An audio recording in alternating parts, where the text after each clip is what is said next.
Wisdom, on how you manage these issues. You're doing very well, which is true, because for the first 5 years I chaired, and I think you learned, and you're very good. Governor, it's a compliment. It is a general rule that when a governor praises a senator, then there's a problem. No. So I might want to ask you to withdraw your flowery comment. I will withdraw the praise.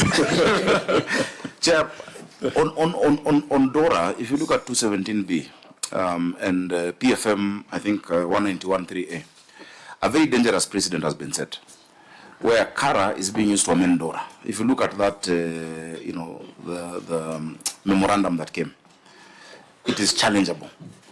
And 219 says specifically that when there's a shortfall, it must be borne by the national government. So we are grateful, and I will talk to my colleagues, because it is not right to disparage the Senate in its efforts. I believe the Senate has done a great job in pushing for us. Of course, in this mediation, maybe the approach could have been different, but that is crying over spilt milk. Because if the 30 days lapsed without an agreement, then we would go back to 400 billion. It was not for us to have an agreement. It was for those pushing an amendment to have an agreement. We would have stuck at 400. But we understand the macroeconomic issues, and I believe we'll grow. The point you've raised is very important, as I now move to what you've asked. Devolution, and I will also table to you a publication I did in 2010 with the International Commission of Jurists on the fiscal and operational framework for fiscal decentralization. The operational and legal framework for it. There are 4 principles, but we only focus on one as counties, and sometimes even as Senate. The first one, of course, devolution is based on the principle of subsidiarity. That a service is best offered at the lowest level compatible with the benefit of that service. The first thing you look at is what are the constitutional responsibilities of each level. So that is the expenditure responsibility. That is in the 4th schedule, and that is costing of functions. The second principle you then look at is then what are the revenue raising measures. That is chapter 12 of the Constitution. That we cannot deal with, last year we did the historical high of 12.8 billion. A county should be able to discount the present value of that amount for the next 10, 15 years to get close to 400 billion. If you want to do serious infrastructural interventions in this city to make it the world-class capital, it should be. Because we will talk about flooding, about drainage, about BRT, about mass transit. Unless you get 200, 300 billion at a go, then the governor is a glorified cashier, paying salaries, and collecting garbage, which is not even efficient, if you do it in that way. And so I would want to invite the Senate, and even through our committee in COG of Budget and Finance, to actually have a critical analysis of subnational financing, because it would not work the way we're going. We have put in place certain measures, which I'm very happy to report on today. And these measures have led us to raising the highest amount of revenue in the history of devolution at 12.8, which is the current report that is being looked at. We've used the same even for our water company. Senator Osoti's committee will be looking into that, because we made them go beyond the ceiling they had of 8 billion, and they raised 10.5 billion Nairobi Water, which is more than many counties raised. Actually, possibly 10 to 13 counties combined, in terms of collections, reducing non-revenue water. How we've done that, if you allow me to go into the specific examples. Governor, I appreciate that, and actually my query was over and above the 12 billions, the 10.5 billions. Yeah. From on CARA, you expect to get how much?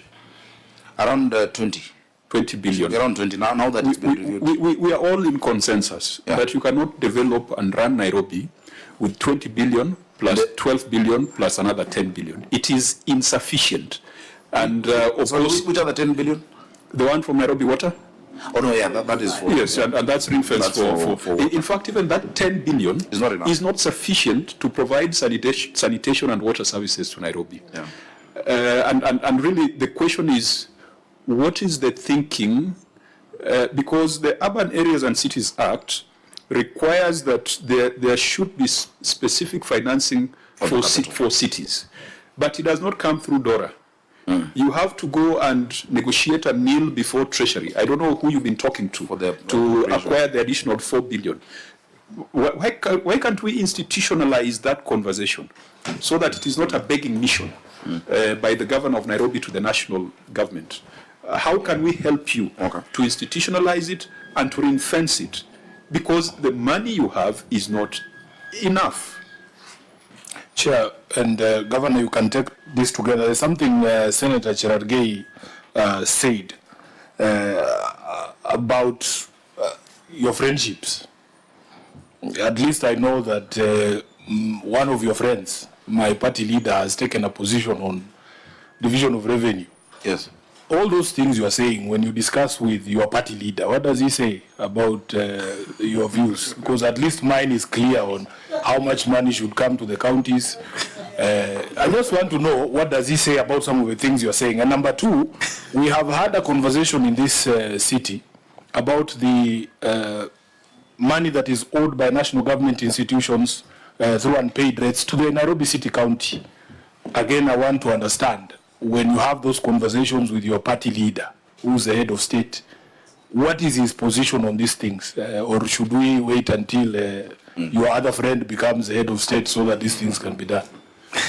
I thought we were keen on institutionalizing the conversations rather than basing it on the friendship. On a more substantive issue, Governor has alluded to that in the history of devolution, I don't know whether within Nairobi City County or across the country, he has collected at 12.8 billion. Yes.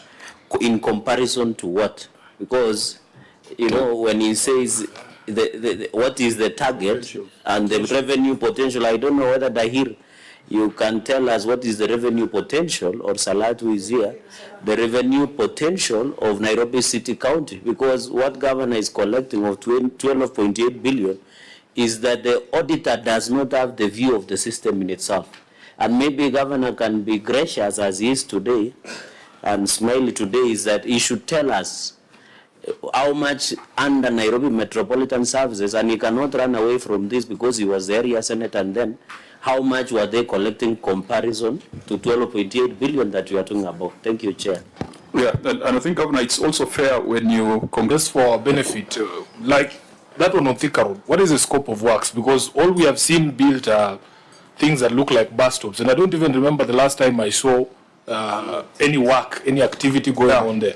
Because a BRT cannot be money to paint a red line on one of our lanes. What we used to call what it is stick.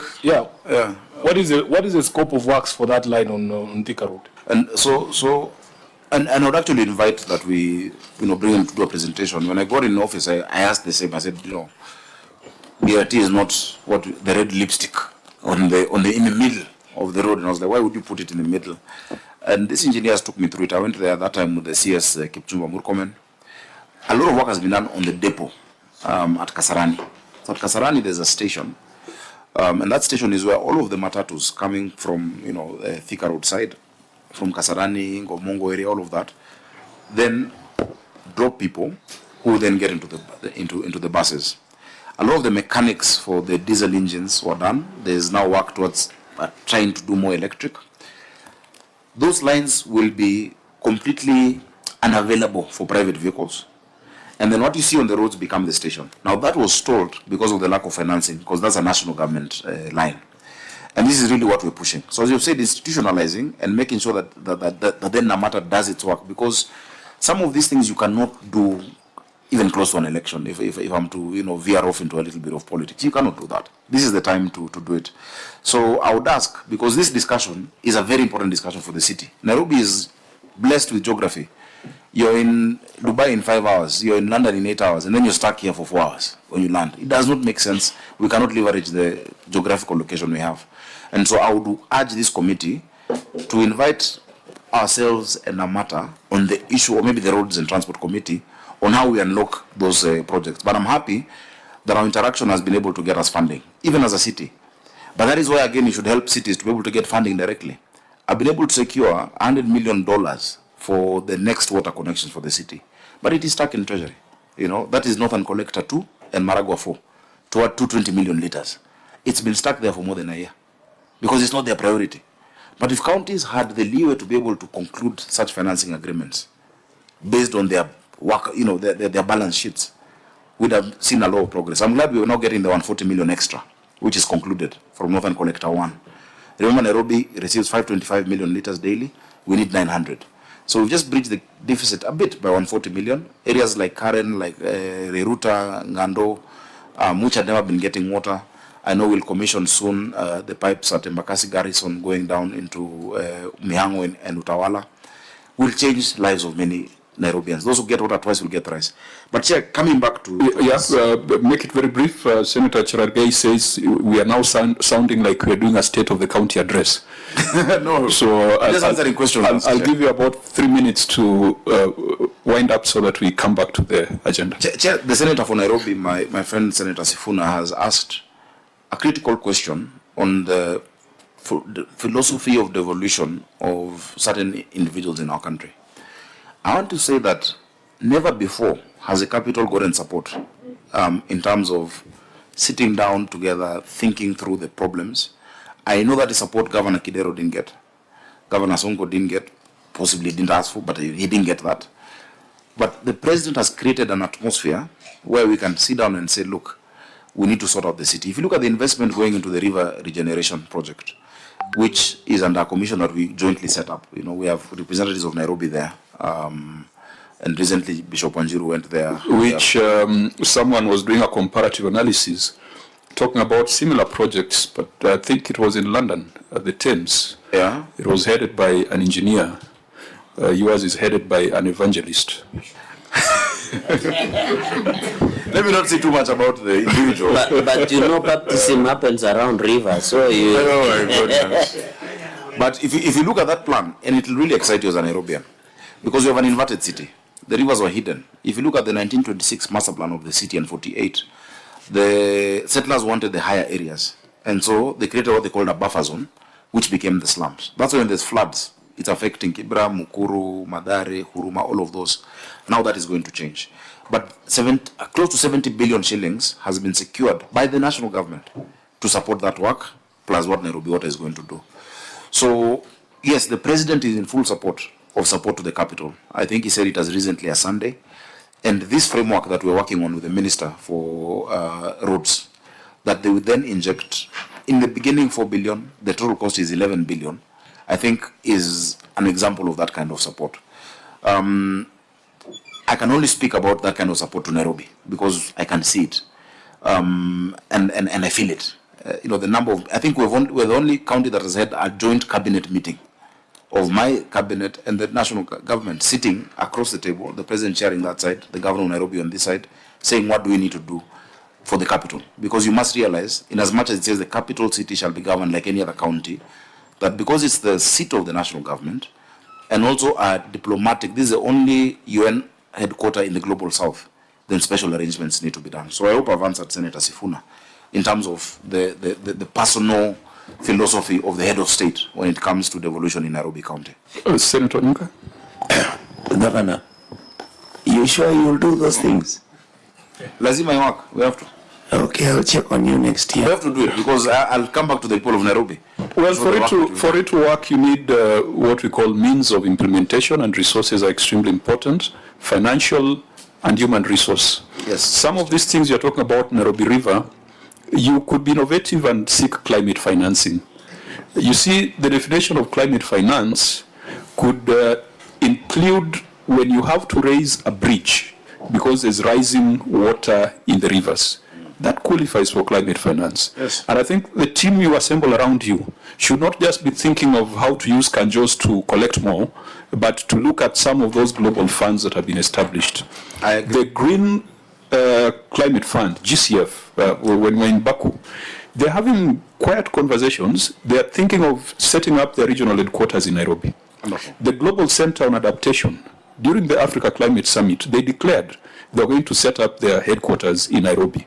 So Nairobi is not just a UN headquarter, but it could be the climate headquarter for this region. For the world. So those are innovative areas that you guys must think through.